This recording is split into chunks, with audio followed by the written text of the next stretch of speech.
नमस्कार दोस्तों, शिक्षा, स्वास्थ्य, कला और साहित्य के लिए हिंदुस्तान के अलग अलग कोनों में जाने जाने वाले शहर जौनपुर के बारे में आप कितना कुछ जानते हैं?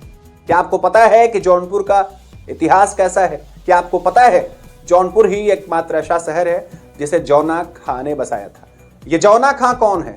1952 में जब पहली बार जौनपुर में लोकसभा के आम चुनाव हुए तो किस पार्टी को यहां विजयश्री मिली और किस राजनेता को यहां से शिकस्त मिली?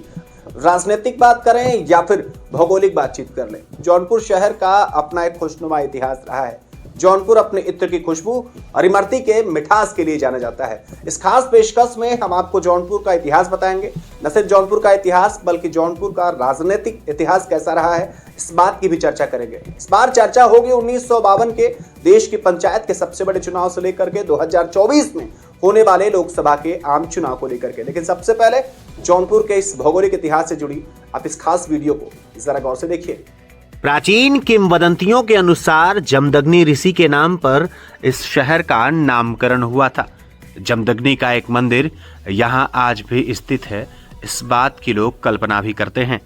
ऐसा कहा जाता है कि इस नगर की नींव 14वीं शताब्दी में जौना खां ने की थी, जिन्हें मोहब्बत तुगलक के नाम से भी जाना जाता था, जो दिल्ली का सुल्तान भी हुआ करता था। जौनपुर का प्राचीन नाम यवनपुर भी है। लोग ऐसा मानते हैं। यहाँ लोग इसे सिराजे हिंद के भी नाम से जानते हैं। ऐसा माना जाता है कि शर्की के सुल्तानों ने जौनपुर में कई सुंदर भवन, कई किले, कई मकबरे तथा कई मस्जिदें बनवाई। सर्वप्रसिद्ध यहाँ अटाला मस्जिद 1408 में बनी थी। कहा जाता है कि इस मस्जिद के स्थान पर पहले अटाला देवी का मंदिर था, जिसको ध्वस्त करके उसकी सामग्री से यह मस्जिद बनाई गई। जौनपुर में गोमती नदी के पुल का निर्माण कार्य मुगल बादशाह अकबर ने 1564 ईस्वी में प्रारंभ करा दिया था। 1569 ईस्वी में बनकर यह पुल तैयार हुआ। यह अकबर के सूबेदार मुनीम खान के निरीक्षण में बनवाया गया था। जौनपुर का शाही किला, चाहे जौनपुर का चौकिया मंदिर, यह अपने प्रमुख धरोहरों के नाम से भी खूब चर्चा में बना रहता है। जौनपुर का शाही पुल भी यहाँ लोगों को अपनी तरफ जोड़े रहता है। जौनपुर के शाही किले का अपना एक खूबसूरत सा इतिहास रहा है। रंग मिजाजों का शहर जौनपुर लोगों की पहली पसंद रहा है। यहाँ से सुल्तानपुर हो, चाहे बनारस, आजमगढ़ हो या फिर फैजाबाद, बहुत नज़दीक के जिले माने जाते हैं। ये तो जौनपुर का हमने आपको संक्षिप्त इतिहास बताया है। आइए जरा जौनपुर का राजनीतिक इतिहास समझने की कोशिश करते हैं। चलिए, तो अब तक आपने जौनपुर के रोमांचकारी इतिहास के बारे में मुझसे सुना और पढ़ा होगा, लेकिन आपके मन में यह सवाल जरूर आ रहा होगा कि जौनपुर लोकसभा का अपना राजनीतिक इतिहास कैसा है। गोमती के तट पर बसा शहर जौनपुर जौना खां ने बसाया और इस शहर की अपनी कश्मकश भरी इतिहास रही है। लेकिन राजनीतिक इतिहास की चर्चा करना यहाँ बड़ा जरूरी है, क्योंकि इस बार 2024 में देश की पंचायत के सबसे बड़े आम चुनाव होने वाले हैं। तो हम चर्चा इस बात की भी करेंगे कि मुल्क की आज़ादी के 75 वर्ष बीत जाने के बाद वो जौनपुर जो पहले था वो आज के जौनपुर में कितना बड़ा बदलाव दिखता है। दरअसल आपको बताते चले कि 1952 में जब जौनपुर में पहली बार आम चुनाव हुए तो भारतीय राष्ट्रीय कांग्रेस के प्रत्याशी बीरबल सिंह को विजयश्री मिली। बीरबल सिंह ने 1957 में भी राजनीतिक पटाक्षेप में हाथ आजमाया और फिर से बीरबल सिंह को विजयश्री मिली। उसके बाद जब चुनाव 62 में हुए तो यहाँ से भारतीय जनसंघ के प्रत्याशी ब्रह्मजीत सिंह को विजय मिल गई।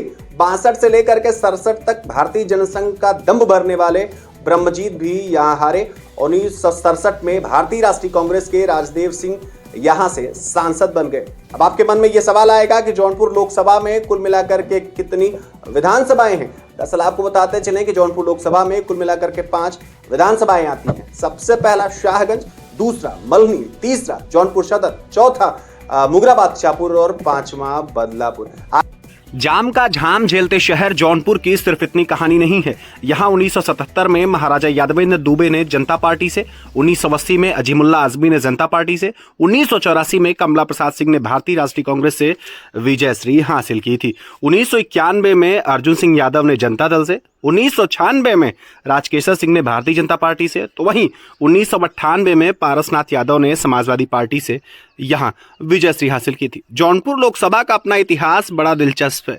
बाजारों और कस्बों में बटा शहर जौनपुर देखने में तो बड़ा सुंदर लगता है, लेकिन इसकी अपनी बड़ी खासियत भी है। उसके बाद 1999 में स्वामी चिन्मयानंद ने भारतीय जनता पार्टी से, 2004 में फिर से पारसनाथ यादव ने समाजवादी पार्टी से, 2009 में धनंजय सिंह ने बहुजन समाज पार्टी से यहां विजय सिंह हासिल की थी। यही वो शहर है जहां 2009 में बसपा के कैडर से चुनाव लड़ने वाले जौनपुर में गरीबों के मसीहा के नाम से मशहूर धनंजय सिंह को विजय से मिली और उन्होंने दिल्ली जाकर के यहां से कम बसपा का झंडा बुलंद कर दिया। लेकिन उसके बाद जब लोकसभा के आम चुनाव हुए तो 2014 में भारतीय जनता पार्टी के कृष्ण प्रताप सिंह को यहां से विजय से मिली। उसके बाद 2019 में जब चुनाव हुए तो यहां से श्याम सिंह यादव सांसद बने। लेकिन 1952 वाले जौनपुर में और 2024 के जौनपुर में जमीन आसमान का अंतर है। भारतीय जनता पार्टी के यशस्वी राष्ट्रीय अध्यक्ष जयप्रकाश नड्डा और देश के यशस्वी प्रधानमंत्री नरेंद्र मोदी ने इस बार संकल्प कर लिया है कि भारतीय जनता पार्टी को 400 पार पहुंचा देना है। लेकिन जौनपुर का इतिहास जितना गौरवशाली रहा है,